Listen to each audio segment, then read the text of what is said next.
with the any breeze. In this figure, you can see in this figure, okay, the expiration of the gas from the alveolus with the successive breaths. The amount of the alveolar air replaced by the new atmospheric air with the each breath is only 1/7 of the total. So many breaths are required to exchange the alveolar air completely. This slow replacement alveolar air prevents sudden changes in the gas concentration in the blood. Okay, you can see in this figure, but more note that even at the end of the 16 breaths, the excessive gas still has not been completely removed from the alveolar.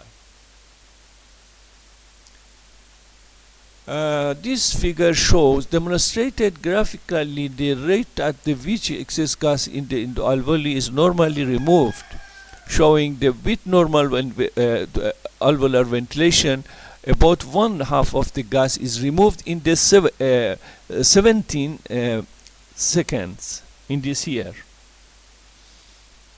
And when the performance rate at the alveoli ventilation is only 1/2 normal, 1/2 the gas is removed in 34 seconds in this here.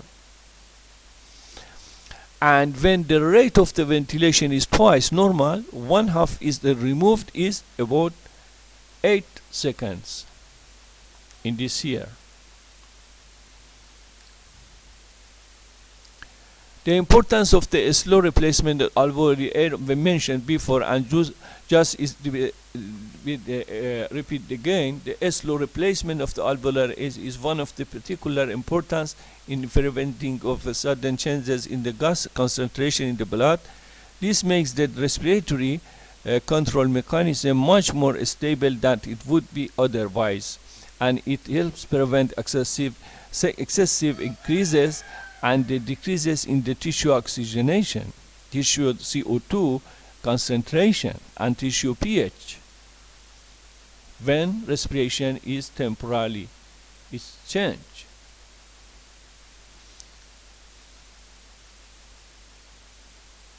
The diffusion of the oxygen from peripheral capillary into the tissue fluids. Two factors very important in this here. Effect of the rate of the blood flow on interstitial fluid PO2, and rate of the tissue metabolism on interstitial fluid PO2. Therefore, blood flow affects the amount of the gas in the blood, and amount of the oxygen and carbon dioxide in the blood is limited by perfusion. You can see oxygen concentration as partial pressure in the alveoli. With normal ventilation rate, for example, oxygen consumption is 250 milliliter per minute. In the moderate exercise, the rate of the alveolar ventilation 4 times more, and the oxygen absorption 4 times more, and 1000 milliliters per minute, and the alveolar pressure oxygen will be constant every time, is equal to 104 millimeter mercury.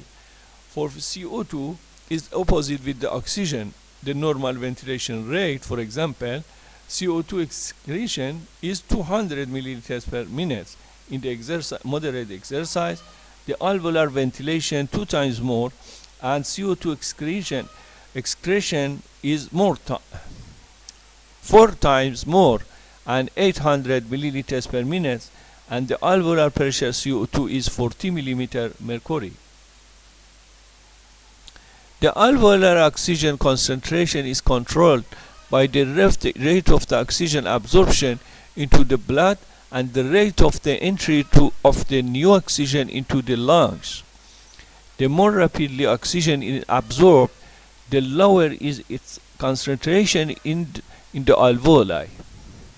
In comparison, the more rapidly new oxygen is breathed into the alveoli from the atmosphere, the higher its concentration is the alveoli.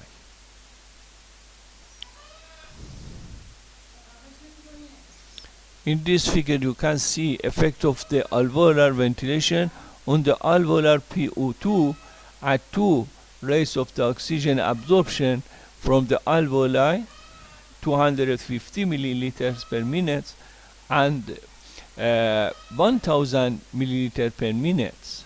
Point A in this here, point A is the normal operating points.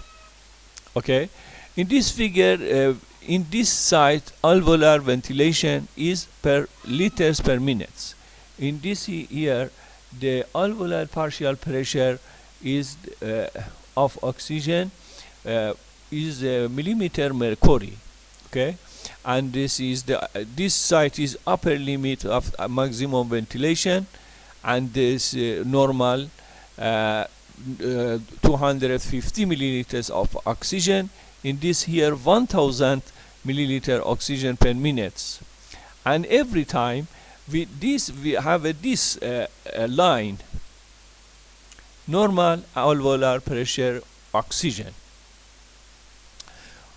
For briefly, we repeat again in this here in figure. This shows the effect of the alveolar ventilation and rate of the oxygen absorption into the blood on the alveolar partial pressure of oxygen.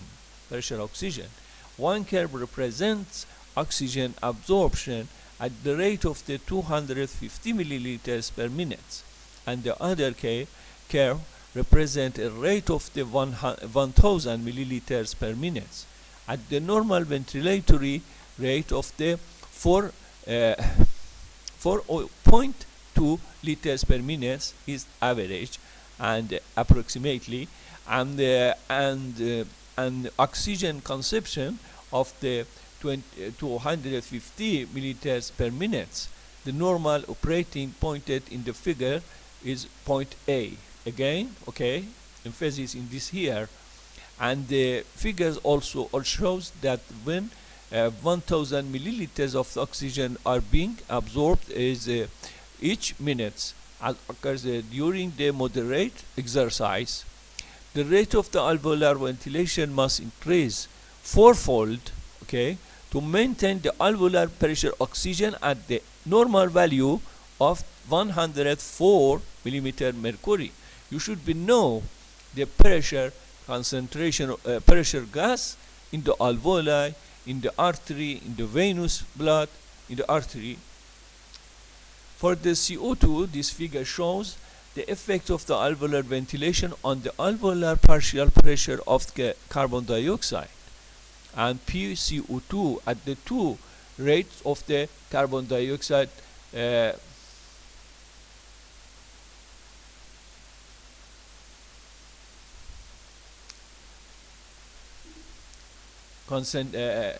concentration from the blood is 800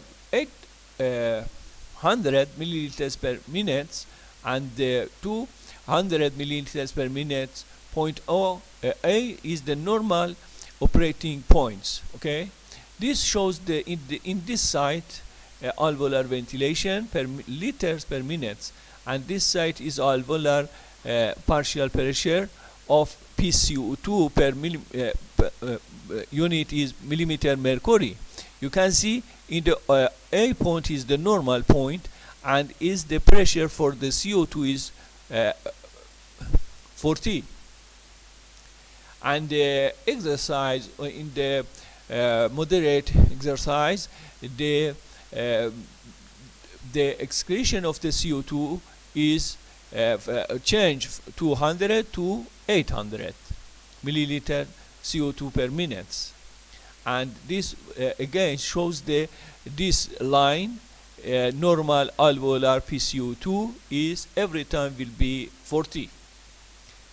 Okay, two other facts are also evident from this figure, and first, the alveolar PCO2 increases directly in the proportion to the rate of the CO2 excretion, and represented by the fourfold elevation of the curve when the 800 milliliters of CO2 are excreted per minute. Second, the alveolar pressure CO2 decreases in inverse proportion to alveolar ventilation. Okay, is opposite with the oxygen. Therefore, the concentration and partial pressures of the both oxygen and CO2 in the alveoli are determined by the rates of the absorption and excretion of the two gases and by the amount of the alveolar ventilation.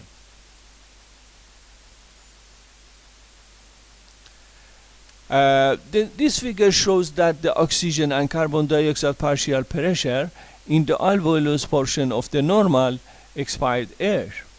You can see in this side dead space air, and this side alveolar air and dead space air is mixed, and the end of this pressure oxygen and CO2 in the air expired. In the end of the expiration oxygen, you can see the concentration is equal with the pressure in the alveolus, and the carbon dioxide is increased and oxygen decrease. Therefore, the expired air is the combination of the dead space air and alveolar air. The overall composition of the expired air is determined by the amount of the expired air, that is the dead space air, and the amount that is alveolar air. This figure shows the progressive